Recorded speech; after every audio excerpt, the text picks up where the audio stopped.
شادی سے 4 دن پہلے ہماری بہن نے ہم سے اپنے جائیداد کا حق مانگ لیا۔ کہنے لگی جہیز رہنے دے، مجھے میرے حصے کی زمین الاٹ کر دی جائے۔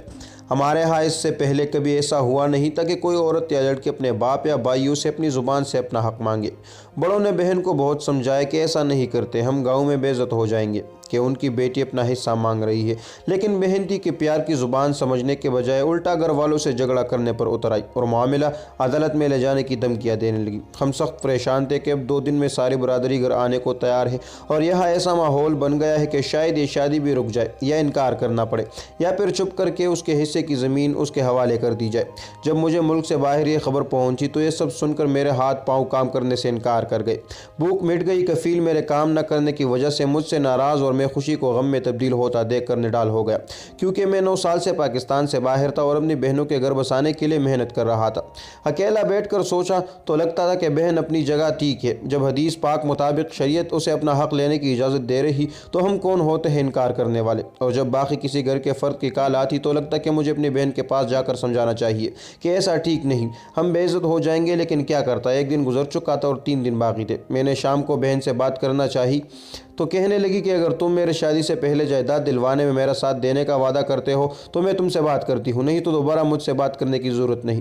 میں نے اسے شام بنا سوچے ٹکٹ کروانے کا ارادہ کیا اور اگلی صبح جہاز میں بیٹھ کر رات 1 بجے گھر پہنچا۔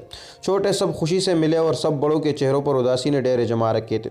سب مجھے ملے ضرور، لیکن ایسے جیسے 9 سال نہیں بلکہ ہر شام گھر آتا ہوں۔ اکیلی بیٹی بہن کے پاس پہنچا تو میں نے محسوس کیا کہ وہ شدت سے میرا انتظار کر رہی تھی اور مجھے دیکھتے ہی مجھ سے لپٹ گئی اور ہم دونوں بے اختیار رونے لگے۔ میں حیران تھا کہ فون پر بات کرنے سے انکار کرنے والی بہن مجھے اتنی شدت، محبت، پیار، خلوص اور چاہت سے کیسے مل سکتی ہے۔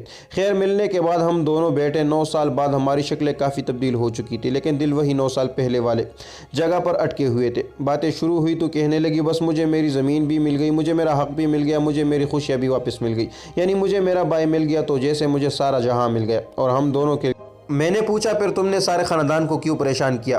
کہنے لگی اگر ایسا نہ کرتی تو جس طرح تم نے ہمیں ٹرک کی بتی کے پیچھے لگا رکھا تھا کہ اگلے مہینے آ جاؤں گا، دسمبر میں آ جاؤں گا، مارچ میں آ جاؤں گا، تو میرا خیال ہے کہ تم اور بھی 9 سال نہیں آنا تھا۔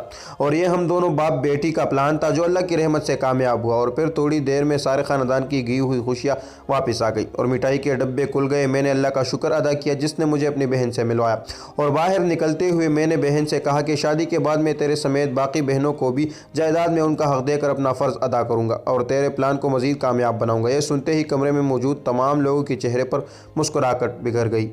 فرضی تحریر، فرضی واقعہ۔